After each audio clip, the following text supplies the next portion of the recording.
장미란 선수의 역도 경기를 찾아본다. 자신의 체중보다 몇 배나 되는 무거운 바벨을 순식간에 들어 올린다. 역도는 중력을 거스르는 운동이다. 마치 지구를 들어 올리는 비장한 표정으로 선수들이 발을 잡으면 보는 사람도 손에서 땀이 난다. 신봉이라고 불리는 바의 원판을 여러 개 걸고 들어 올렸을 때 바가 휘는 모습을 보면 충격적이다. 체급마다 차이가 있지만 현재 남자 세계 최고 기록은 인상과 용상을 합쳐 488kg이다. 여자 세계 최고 기록은 348kg이다. 사람이 들어 올리는 것이 가능한 무게인지 실감이 나지 않는다. 대한민국 여자 역도 역사상 최고의 선수는 2008년 베이징 올림픽 금메달리스트인 장미란이다. 당시 장미란 선수는 326kg를 들어 올려 세계 신기록을 세웠다. 장미란 선수는 대한민국 여자 역도 사상 첫 금메달을 획득했고 현재까지 역도 종목의 유일한 여자 금메달이다. 하지만 나는 장미란 선수가 아니다. 내가 역도를 하는 날은 오지 않을 것이라 어제까지 확신했다. 하지만 나는 오늘 바벨 앞에 서 있다. 역시 근력 운동은 하는 게 아니다. 근력 운동을 한 다음 컵에 물을 마시는데 팔이 후들후들 떨린다. 숟가락 들 힘도 없다. 사실 숟가락은 들 수 있지만 어깨도 아프고 팔도 쑤신다. 이 시간을 피트니스를 시작하기 2시간 전으로 되돌려보자. 아무리 유산소 운동이 좋다고 해도 피트니스 3일차 되니 슬슬 근력 운동기구들이 눈에 들어온다. 셀프 트레이너나 자신과 나를 자극한다. 회원님, 이제 근력 운동을 시작하셔야죠. 근육 운동을 꾸준히 하셔야 체력을 키울 수 있어요. 나는 얼른 그럴듯한 변명을 늘어놓는다. 러닝머신을 1시간이나 뛰는데 무슨 운동을 더해요? 이미 운동량은 충분하지 않나요? 셀프 트레이너는 쉽게 물러서지 않는다. 유산소 운동은 지방을 감소시켜주지만 근육량이 크게 증가하지 않아요? 군살을 뺄 수는 있지만 근육량을 늘려야 체력이 강해지죠. 근력 운동이 필요한 이유는 충분히 알지만 여전히 근력 운동은 나에게 비호감이다. 셀프 트레이너가 집요하게 나를 설득하려고 한다.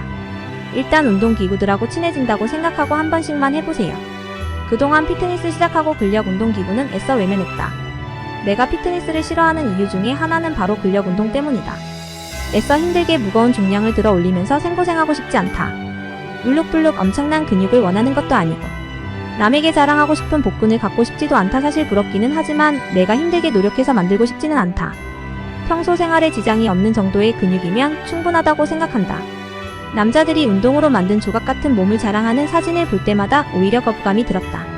몸을 만드는 사람들은 즐기는 운동을 하지 않고 남에게 과시하기 위해 운동한다고 의심했다. 하지만 솔직히 몸이 멋있고 근육이 대단하기는 하다. 그러나 근력 운동은 나이가 들수록 더 필요하다는 이야기를 많이 들었다. 나이가 들면 근육량이 점점 자연 감소한다고 한다. 근력 운동은 뼈를 강화해주고 심혈관 질환을 예방하는 효과가 있다고 들었다.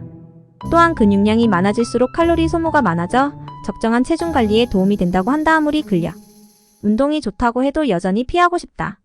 옆에서 트레이너에게 PT 개인 지도를 받는 사람을 보면 더 겁이 난다. 트레이너는 회원에게 맞는 적정한 운동량을 지도해주고 운동 효과를 극대화해주는 역할을 한다. 그러나 나에게는 트레이너는 엄격한 특수부대 교관이나 저승사자처럼 무섭다. 더구나 PT를 받는 사람들의 괴로운 표정과 고통스러운 신음소리를 들으면 PT 받고 싶은 마음은 싹 사라진다. 트레이너가 PT를 받는 회원에게 회원님 10개만 더 해보세요. 목소리에 힘을 실어 격려한다. 옆에서 듣는 것만으로 등에서 식은땀이 흐른다. 운동기구만 쳐다보고 있는 나에게 셀프 트레이너가 자신감을 심어준다. 회원님, 근력 운동을 해야 코어 근육이 강해져서 몸에 힘이 붙어요. 처음에는 무거운 중량은 버겁겠지만 가벼운 중량부터 시작하면 점점 자신감이 생길 거예요. 내가 요가 매트에 누워서 꼼짝을 안 하고 있으니 최후 통첩을 날린다. 근력 운동을 안 하면 피트니스 비용 절반을 날리는 겁니다. 마음이 뜨끔하다. 손해볼 회비를 생각하니 몸이 움직여진다. 맞다. 내 피 같은 회비를 생각하자. 그래, 한 번이라도 근력 운동을 해보자. 근력 운동은 여전히 나에게 버거운 상대이다. 하지만 언제까지 운동기구만 노려보고 있을 수는 없다. 우선 만만해 보이는 상체 운동기구에 도전한다.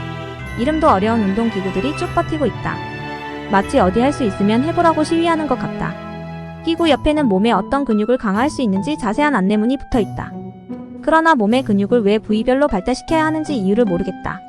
가장 만만해 보이는 운동기구 앞에 앉는다. 운동기구에 붙어있는 QR코드를 찍으니 사용법이 동영상으로 나온다. 정말 자상하고 편리한 세상이다. 우선 심호흡을 하고 최소 중량을 들어 올린다. 마치 고문 기계처럼 무시무시한 기구들이지만 중량을 가볍게 해서 들어 올리니 운동기구가 움직인다. 당연하지만 정말 신기하다. 피트니스 안에서는 중량과 근육이 계급이 되는 공간이다. 누가 얼마나 무거운 중량을 들어 올리는가에 따라 타인의 시선이 달라진다. 물론 아무도 중량을 기록하거나 남에게 과시하지는 않는다. 하지만 무거운 중량을 드는 사람이 옆에 있으면 주눅이 드는 것도 사실이다. 근육만 봐도 운동량을 알 수 있는 곳이 피트니스다. 지나가던 트레이너가 근력 운동을 하는 나에게 인사를 하며 격려의 말을 건넨다. 회원님, 근력 운동을 처음에 하면 다음날 근육통이 심할 겁니다. 당연한 과정이니 며칠 아파도 포기하지 마시고 꾸준히 하시면 힘이 점점 붙을 겁니다. 피트니스에서 중량 운동을 처음 하면서 생각한다. 살면서 우리는 매일 피할 수 없는 힘든 일이 생긴다. 한 번도 겪어보지 못한 수많은 어려움에 순간순간 직면한다. 그럴 때마다 주춤 뒤로 물러나고 힘든 상황을 피해서 어디로 도망가고 싶을 때가 있다. 하지만 누구도 내 문제를 대신 해결해줄 수 없다. 수많은 좌절과 실패를 감당해야 한다. 어쩌면 내가 피트니스에 들어야 하는 바벨의 중량은 삶의 무게인지도 모른다. 아무리 버거워도 내 삶의 무게는 결국 스스로 감당해야 한다. 삶의 무게를 감당하기 위해서는 한번 부딪혀보자는 자신감이 필요하다. 장미란 선수가 처음 역도를 배웠을 때를 상상하며 나도 오늘 바벨 앞에 선다. 비록 오늘 내 앞에 바벨을 들어 올리지 못해도 괜찮다. 피트니스에서는 중량을 조절해서 다시 시도하면 된다. 용기를 내서 당당하게 바벨을 들어 올리는 것으로 충분하다. 지구는 들어 올리지 못해도 언젠가는 내 삶의 무게는 들어 올리는 날이 올 것이다. 마음속으로 기합을 크게 외친다. 으라차차. 한번 부딪혀보자. 이제 다시 도전이다. 어쩌다 피트니스.